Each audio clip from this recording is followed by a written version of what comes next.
सभी को नमस्कार। मैं क्लेरिफाई से बेजक और आज हम बात करने वाले हैं डॉलर के बारे में, जाने कि अमेरिकी डॉलर के बारे में कि आखिर ये पूरे विश्व में इतनी मजबूत करेंसी क्यों मानी जाती है और इतनी सारी करेंसी पूरे विश्व में होने के बावजूद भी, सभी देशों की अलग अलग करेंसी होने के बावजूद भी आखिर डॉलर ही सबसे ज़्यादा मजबूत करेंसी क्यों मानी जाती है और अमेरिकी डॉलर को इतना महत्व क्यों दिया जाता है और इसकी इतनी ज़्यादा वैल्यू कैसे है, साथ ही इसका इतिहास क्या रहा है और किस तरह से इसने पूरे विश्व में अपना कब्जा जमाया और किस तरह से आज भी ये पूरे विश्व में छाया हुआ है। साथ ही हम गोल्ड स्टैंडर्ड पॉलिसी और साथ ही हम इसमें ब्रिटेन वुड्स समझौते के बारे में भी जानेंगे और साथ ही जानेंगे कि आखिर डॉलर इतना मजबूत कैसे बना हुआ है। साथ ही इन सभी चीज़ों पर आज हम इस वीडियो में बात करने वाले हैं। चलिए शुरू करते हैं। हम सभी जानते हैं कि पूरे विश्व में सबसे ज़्यादा शक्तिशाली जो कि है अमेरिकी डॉलर को ही माना जाता है और इसका बोलबाला सबसे ज़्यादा होता है और इसका राज आज भी कायम है। और जब भी हमारे दिमाग में किसी भी करेंसी के बारे में ख्याल आता है तो सबसे पहले हमारे दिमाग में डॉलर ही आते हैं अमेरिकी। और इतने बड़े विश्व में, पूरे विश्व में सब अलग अलग छोटे बड़े देश होने के बाद भी और सबकी अलग अलग करेंसी होने के बाद भी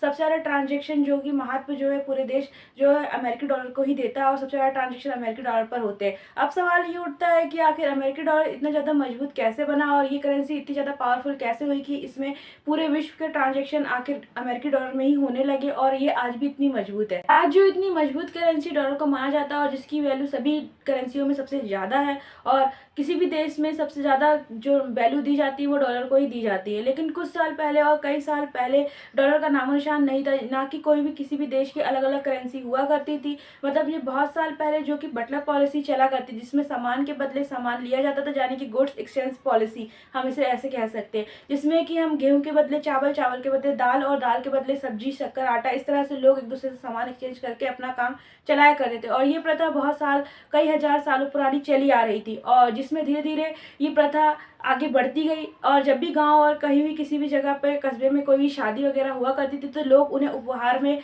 सामान दिया करते थे और जिस तरह उन लोगों का काम हो जाया करता था। लेकिन धीरे धीरे जैसे जैसे समय बढ़ता गया और ये प्रथा चलती आई तो लोगों को इससे बहुत ज़्यादा भारी नुकसान होने लगा, क्योंकि मौसम परिवर्तन की वजह से कुछ चीज़ें ऐसी थी जैसे सब्जी, दाल, शक्कर, इस तरह के सामान जो हुआ करते थे उन्हें ज़्यादातर स्टॉक रखकर घर में नहीं रखा जा सकता था, जो कि वो ख़राब होने लगते थे और जिसके कारण उन्हें बहुत बड़ा नुकसान हो जाता था और जिससे उनका ट्रांजैक्शन भी सही तरीके से नहीं हो पाता था और बहुत ज़्यादा चीज़ें ख़राब हो रही थी और उन्हें बहुत ज़्यादा नुकसान हो रहा था। और जिसके बाद उन्हें मुद्रा का भी, फिर उसके बाद मुद्रा का चलन आया और जिसमें सोने चांदी के सिक्के बनने लगे, साथ ही चमड़े तक के सिक्के इसमें बनने लगे और जिससे ट्रांजैक्शन शुरू हो गया, जिससे लोगों को थोड़ी राहत मिली और इससे थोड़ा सा लेन देन और ट्रांजैक्शन थोड़े आसान हो गए और जिसमें उन्हें जो उनकी इच्छा, उन्हें वही सामान लेने की इच्छा से वह उनका ट्रांजैक्शन करने लगे। लेकिन इसमें भी कई परेशानियां होना शुरू हो गई, क्योंकि अब सिर्फ गांव में ही तक ये मुद्रा के जो चलन था वो सीमित रह गया, क्योंकि अगर किसी दूसरे जगह और दूसरी गांव की सीमा से बाहर जाना पड़ता था या किसी स्टेट से बाहर जाना पड़ता था तो वहाँ पे ये सिक्के ले जाना बहुत ही मुश्किल होता था। जब लोगों को बहुत ज़्यादा मुद्रा में ट्रांजेक्शन करने में परेशानी होने लगी और बहुत ज़्यादा लूटपाट और चोरी का डर एकदम से सताने लगा और उनके साथ नुकसान होने लगा और उन्हें एक सीमा से दूसरी सीमा में ट्रांजेक्शन करना बहुत ही ज़्यादा दिक्कत शुरू हो गई, तो उसके बाद यहाँ पर सभी लोगों ने मिलकर यहाँ पर एक समाधान निकाला पेपर पॉलिसी का, जिसमें एक राजपत्र जैसा एक पेपर हुआ करता था और जिसमें उस सीमा के राजा या वहाँ के जमींदार और मुखिया जो हुआ करते थे वहाँ पे उस पर स्टंप लगाकर दिया करते थे उतने मुद्रा का नोट बनाकर, और उसके बाद उस नोट को वो दूसरे शहर या सीमा पर दिखाता था और जहाँ से उसका ट्रांजैक्शन का काम शुरू हो जाता था और उसे वहाँ परेशानी नहीं होती थी और कोई भी मुद्रा और ट्रांजैक्शन करने के लिए उसे वहाँ पे मुद्रा को ले जाने की ज़रूरत भी नहीं पड़ती थी और जिससे ये कई हद तक ये ट्रांजैक्शन बहुत ही ज़्यादा आसान हो गए और लोगों को बहुत ज़्यादा सुविधा होने लगी। और फिर इसके बाद ये प्रथा आज भी चलती आ रही है, जिसमें आज भी ज़मीन, जायदाद और प्रॉपर्टी जैसे पेपर्स जो कि आज भी चल रहे हैं लिखित रूप से और जिनका यूज़ आज भी कर रहा है। और फिर ये धीरे धीरे एक छोटे से सीमा से बढ़कर बड़ी सीमा में बन गया और इसके बाद पेपर पॉलिसी का जन्म हो गया और जिसमें कि छोटे से बैंक के रूप में इस तरह के स्टम्प पेपर का यूज़ करने लगे और फिर इस पेपर से भी करेंसी का बनने शुरू हो गया और सभी देशों की अपनी अलग अलग करेंसी बनने लगी और जो चलने लगी। और उसके बाद जब ये सबसे पहले जो करेंसी जो बनी थी वो चीन देश में हुआ करती, जिसमें छोटे से बैंक में नोट बनाकर वहाँ पे चलाया जाता था वहाँ के लोगों के लिए, लोकल ट्रांजेक्शन करने के लिए, लोकल छोटे मोटे सामान लेने के लिए। और जिसके बाद इस करेंसी के बारे में यूरोप में पता चलता और धीरे धीरे ये करेंसी के बारे में पूरे देश में फैलने लगता है इस तरह के तरीके को और फिर उसके बाद वहाँ से जन्म होता है अमेरिकी डॉलर का और फिर अमेरिकी डॉलर की करेंसी भी स्टार्ट हो जाती है। फिर यहाँ से अमेरिकी डॉलर का जन्म 1690 से शुरू हो जाता है, और लेकिन उस समय अमेरिकी डॉलर जो कि इतना ज़्यादा मजबूत नहीं था, और ये नई नई करेंसी थी, और ये वहाँ पर केवल अमेरिका तक ही सीमित थी, और वहाँ पे नई नई चलना शुरू हुई थी। 1690 में जब नई नई पेपर करेंसी का यूज़ किया गया, जो कि केवल वहाँ के अमेरिकी ट्रांजैक्शन, जो कि लोकल ट्रांजैक्शन हुआ करते थे, उनके लिए किया जाता था, और मेन खास तौर पर वहाँ पे अमेरिका की मिलिट्री के लिए, उनके खर्चे उठाने के लिए इस पेपर करेंसी का यूज़ किया गया, और जिसे 1875 में जब इसे सफल माना गया और वहाँ पे बहुत ज़्यादा ये कारगर सिद्ध हुई, तो उसके बाद वहाँ पे अमेरिकी करेंसी के रूप में, आधिकारिक रूप में ये डॉलर साइन को चुना गया, और जिससे इसे सरकारी रूप से उसे अमेरिका के डॉलर का साइन मिला, और उसे आधिकारिक करेंसी के रूप में मान्यता मिली, और जिसके बाद से इसका सामना फिर विश्व के सभी देशों की करेंसियों से होने लगा। और उस समय डॉलर इतना मजबूत नहीं था, और अमेरिका कंट्री से अन्य देशों में अपनी अपनी करेंसी चलती थी, वैसे अमेरिका में ही डॉलर का यूज़ हुआ करता था, और वह उस समय तक डॉलर केवल अमेरिका तक ही सीमित था, और ये इतनी मजबूत करेंसी नहीं थी। जिसके बाद अमेरिका की करेंसी में कई परिवर्तन होते गए, और धीरे धीरे इसमें कई तरीके परिवर्तन आए, और ये चलती रही, और इसमें कई तरह से चेंजेस आते गए। और जिसके बाद अमेरिका की केंद्रीय बैंक फेडरल रिजर्व बैंक की स्थापना 1913 में होती है, और जिसके बाद 1914 में मौजूद डॉलर, जो कि अमेरिका की करेंसी थी, उसी की छपाई अमेरिकी केंद्रीय बैंक फेडरल रिजर्व में भी शुरू हो जाती है। अब यहाँ से शुरू होती है गोल्डन स्टैंडर्ड पॉलिसी।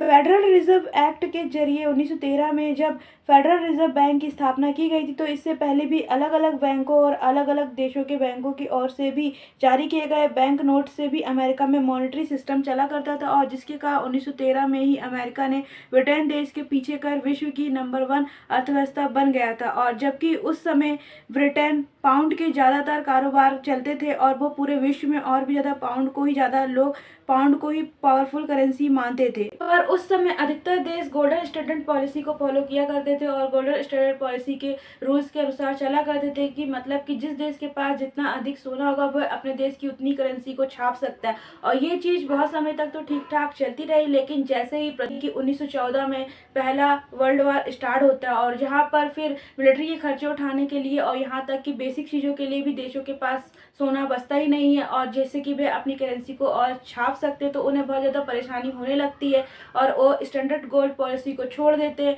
और फिर लेकिन ब्रिटेन भी इस समय पर अपनी स्टैंडर्ड गोल्ड पॉलिसी को जारी रखता है, और वह इस तरह अपनी करेंसी को छापता रहता है, और ब्रिटेन पर इसका उस समय कोई असर नहीं पड़ रहा था, उसकी स्थिति फिर भी ठीक थी। लेकिन फिर धीरे धीरे ब्रिटेन के ऊपर भी इसका बुरा असर पड़ने लगता है, और आर्थिक परिस्थिति खराब होने लगती है, जिसके कारण ब्रिटेन को 1931 में अपनी गोल्डन स्टैंडर्ड पॉलिसी को छोड़ना पड़ता है, क्योंकि ब्रिटेन में भी गोल्ड की कमी होने लगती है, और उसकी हालत भी बहुत ज़्यादा खराब हो जाती है। और जिसके बाद ब्रिटेन के पास भी इतना सोना नहीं बचता जिससे कि वे अपनी करेंसी को और ज़्यादा छाप सके, और जिसके बाद वे स्टैंडर्ड गोल्ड पॉलिसी को 1931 में बंद कर देता है और छोड़ देता है। और फिर जिसके बाद जितने भी पाउंड में होने वाले अंतर्राष्ट्रीय व्यापार या ट्रांजेक्शन बैंक खातों को नष्ट कर दिया जाता है, और जो कि पाउंड के बंद होने से वो नष्ट हो जाते हैं। वहीं पर इस समय कई देशों में डॉलर व्यापार करने वाले यूएस बॉन्ड्स खरीदना शुरू कर देते हैं, और इससे बाद अमेरिकी डॉलर की स्वीकार्यता पाउंड से ज़्यादा हो जाती है। और फिर लेकिन जैसे ही वर्ल्ड वार 2 यानी कि द्वितीय विश्व युद्ध स्टार्ट होता है, उसका सारा फायदा अमेरिका को मिलता है, और सबसे ज़्यादा अमेरिका प्रॉफिट में आता है,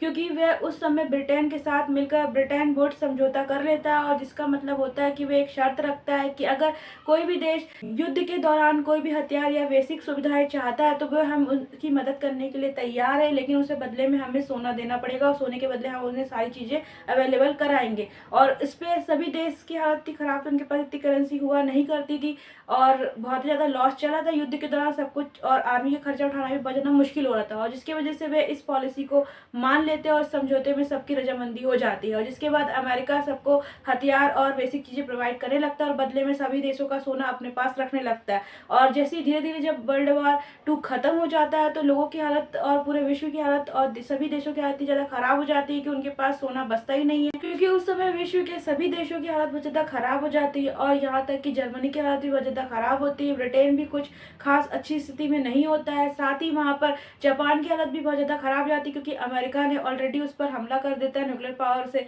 और जिसके बाद जापान के नागासाकी और हिरोशिमा में बहुत ज़्यादा खराब स्थिति हो जाती है, जिसके बाद जापान की हालत भी बहुत ज़्यादा खराब हो जाती है। और जिसके पास देश के पास और कोई भी देश के पास अमेरिका को छोड़कर इतना पैसा करेंसी कुछ भी नहीं होता है, जिससे कि वह और ज़्यादा व्यापार कर सके, और साथ ही अपने देश की जनता के लिए कुछ भी चीज़ें प्रोवाइड करा सके, और बेसिक चीज़ें तक लेने के लिए अब देश के पास पैसे नहीं बचते, और जिसका फायदा उठाता है अमेरिका। और अमेरिका ब्रिटेन के साथ मिलकर ब्रिटेन वुड्स समझौता कर लेता है, और ब्रिटेन वुड्स समझौते के अंतर्गत वे एक शर्त रखता है कि सभी देशों को अब व्यापार गोल्ड में ना करके और उसे केवल अमेरिकी करेंसी या अमेरिकी डॉलर पर व्यापार करना होगा, और साथ ही अमेरिकी डॉलर को ही अब गोल्ड से आका जाएगा, और अमेरिकी डॉलर की जितनी वैल्यू होगी उस हिसाब से अब सोने का भी भाव उस तरफ से आका जाएगा कि करेंसी कितनी है। और इसी तरह से फिर सभी देशों की मजबूरी होती है, क्योंकि उनके पास पैसे नहीं होते, उनकी हालत बहुत ज़्यादा ख़राब होती है, तो वे मान जाते हैं और फिर वे अमेरिकी डॉलर पर ही सारे लेन देन करने लगते हैं। और जिसके बाद यहाँ पे ब्रिटेन वुड्स समझौता होता है, और जिसे फिर ब्रिटेन वुड्स समझौते के रूप में जाना गया। और ब्रिटेन वुड्स समझौता और साथ ही गोल्डन स्टैंडर्ड पॉलिसी के साथ ही अमेरिकी डॉलर जो कि अब मजबूत बनने लगता है, और ये पूरे मुख्य भूमिका निभाते हैं अमेरिकी डॉलर को मजबूत बनाने के लिए। और जिसके साथ ही विश्व के अंतर्राष्ट्रीय बैंकों के क्षेत्रों को भी डॉलर से सीमित किया गया, और साथ ही अन्य देशों की करेंसियों को भी एक्सचेंज रेट से उसमें डॉलर के हिसाब से ही फिक्स किया गया। और जिसके बाद ही गोल्डन स्टैंडर्ड पॉलिसी और ब्रिटेन वुड्स समझौते के बाद से ही डॉलर धीरे धीरे पूरे विश्व की सबसे मजबूत करेंसी बन गया। साथ ही इतना नहीं, बल्कि अमेरिका के अलावा जो अन्य देश हैं, जो कि विदेशी देश हैं जितने भी, वे सभी अपने पास रिजर्व में अमेरिकी डॉलर को रखते हैं। और साथ ही ऐसा कहा जाता है और साथ ही ऐसा माना जाता है कि जिस देश के पास जितनी अधिक अमेरिकी डॉलर रिजर्व में होंगे, वे देश की इकोनॉमी उतनी ज़्यादा डेवलप होगी और उतनी ज़्यादा मजबूत मानी जाएगी। और जिसके कारण ही सारे ट्रांजेक्शन अब अमेरिकी डॉलर पर ही किए जाते हैं, और पूरे देशों में सबसे ज़्यादा वैल्यू जो कि अमेरिकी डॉलर को दी जाती है, और सारे ट्रांजेक्शन अमेरिकी डॉलर पर किए जाते हैं। और अमेरिकी डॉलर को सभी देश अपने पास रिजर्व रखते हैं, और जिस देश के पास सबसे ज़्यादा अमेरिकी डॉलर होते हैं, वे उस देश की इकोनॉमी सबसे ज़्यादा मजबूत होती है। और इसलिए अमेरिका देश सबसे ज़्यादा मजबूत इकोनॉमी वाला देश बना हुआ है आज भी, और सबसे ज़्यादा शक्तिशाली है। साथ ही अमेरिका की करेंसी इतनी ज़्यादा मजबूत होने के कारण, अमेरिका का इतना ज़्यादा पावरफुल पूरे विश्व में होने के कारण, कोई भी देश अमेरिका से पंगा नहीं लेता है। क्योंकि अगर कोई भी देश अमेरिका के अगेंस्ट जाने की कोशिश करता है, तो फिर उस पर अमेरिका यूरोपीय संघ के साथ मिलकर इतनी ज़्यादा एलिगेंस और रिस्ट्रिक्शन लगा देता है, प्रतिबंध लगाता है, कि फिर उसके साथ कोई भी अन्य देश ट्रांजेक्शन नहीं करता। क्योंकि वो अगर कोई और देश उसके साथ ट्रांजेक्शन करेगा उस प्रतिबंधित देश के ऊपर, तो फिर अमेरिका उस पर भी इतने सारे प्रतिबंध और एलिगेशंस लगवा देगा कि जिससे कि उसका भी अर्थव्यवस्था प्रभावित हो जाएगी, जिसके कारण डर के मारे कोई भी अमेरिका देश से पंगा नहीं लेता। और जिसका सबसे ज़्यादा साफ उदाहरण इराक, लीबिया और अफगानिस्तान और यहाँ तक कि ईरान भी है, जिसपे भी एलिगेशन लगे हुए हैं, और जिनसे भी अभी ईरान के पास भी तेल के भंडार हैं, लेकिन कोई भी उनसे ऑयल नहीं खरीदता है। और जिसके कारण, क्योंकि अमेरिका ने उन पर इतने सारे रिस्ट्रिक्शन और प्रतिबंध लगा रखे हैं कि जिसके साथ ईरान के ऊपर कोई भी व्यापार करने के लिए नहीं सोचता है। और इतने पास होने के बाद भी वह भारत तक दूर से ऑयल खरीद रहा होता है, क्योंकि ईरान इतने पास में, फिर भी भारत भी उनसे ऑयल नहीं खरीद पाता, क्योंकि अमेरिका ने ऑलरेडी रिस्ट्रिक्शन लगा दी। और इसमें अर्थव्यवस्था, अगर कोई भी उनसे ट्रांजेक्शन करेगा तो उसकी भी अर्थव्यवस्था प्रभावित होगी। इसके डर के मारे कोई भी देश उनसे फिर पंगा नहीं लेना चाहता है। क्योंकि इसका सबसे बड़ा उदाहरण जो कि है सद्दाम हुसैन, इराक के और लीबिया के गद्दाफी, जिनका क्या हाल हुआ था वे सभी जानते हो। ये भी जानते हैं कि अफगानिस्तान किस हालत से गुजरा है अमेरिका के प्रताड़ना से, वो भी सब जानते हैं। साथ ही अब जो कि रशिया यूक्रेन में भी ये चीज़ देखने को मिली थी कि रूस के ऊपर भी अमेरिका ने यूरोपीय संघ के मिलकर इतने ज़्यादा एलिगेशन लगाए थे और प्रतिबंध लगाए थे कि उनसे यूरोप देश, कोई भी देश उनसे व्यापार नहीं करना चाहता। फिर जहाँ पे फिर भारत देश उनसे ऑयल खरीदा था कम रेट पर, और वह रिफाइंड करके यूरोप देश को बेच रहा था। और जिसके बाद यूरोपीय संघ और अमेरिका मिलकर अपना दिमाग लगाकर फिर भारत को भी टारगेट कर रहे थे कि वे उनसे तेल लेकर वह उनके नियम को तोड़ रहे हैं। और जिसके बाद एवी पॉलिसी के तहत उनको ऐसा जवाब दिया गया भारत द्वारा कि उसके बाद उनकी सारी नीतियां फेल होगी, और इससे भारत अभी तक सुरक्षित है और इससे भारत के ऊपर कोई बात नहीं आई। लेकिन और भारत आज भी रूस से ऑयल खरीदता है और व्यापार करता है। साथ ही यही सब कारण है कि अमेरिका देश की करेंसी इतनी ज़्यादा मजबूत होने के कारण और उसका पावर पूरे विश्व में छाया हुआ है, और वो पावरफुल बना हुआ है, जिससे कोई भी देश पंगा लेना नहीं चाहता है। क्योंकि अगर अमेरिका से पंगा लेंगे तो फिर उनकी देश की अर्थव्यवस्था इतनी ज़्यादा प्रभावित होगी और फिर वो सफ़र नहीं कर पाएगा, क्योंकि कोई भी देश फिर उनके साथ ट्रांजेक्शन नहीं करेगा, और जिसकी वजह से उस देश की अर्थव्यवस्था खराब होगी। और कोई भी देश अपनी देश की जनता और अपनी अर्थव्यवस्था को प्रभावित नहीं करना चाहता, इसलिए वह अमेरिका से पंगा नहीं लेता। और यही कारण है कि आज भी सारे ट्रांजेक्शन जो कि अमेरिकी डॉलर पर होते हैं, और अमेरिकी डॉलर सबसे ज़्यादा पावरफुल बना हुआ है, और अमेरिकी डॉलर ही सब जगह सबसे ज़्यादा मजबूत है, और पूरे विश्व की करेंसी में अमेरिका डॉलर सबसे ज़्यादा राज कर रहा है और आज भी इतनी मजबूत बना हुआ है। तथा साथ ही आज का हमारा वीडियो अमेरिकी डॉलर इतना ज़्यादा मजबूत क्यों है, पूरे विश्व में इतनी करेंसी होने के बाद भी यहीं पर ख़त्म होता है। अगर आपको मेरी जानकारी अच्छी लगी तो प्लीज़ हमारे चैनल को सब्सक्राइब कर दीजिए। साथ ही हमारे स्टार वेज क्ले बाय प्रीति को फॉलो जरूर कर दीजिएगा। और अगर आपको हमारी वीडियो थोड़ा भी यूज़फुल लगता है तो प्लीज़ शेयर जरूर कीजिएगा। जब तक के लिए जय हिंद, जय भारत।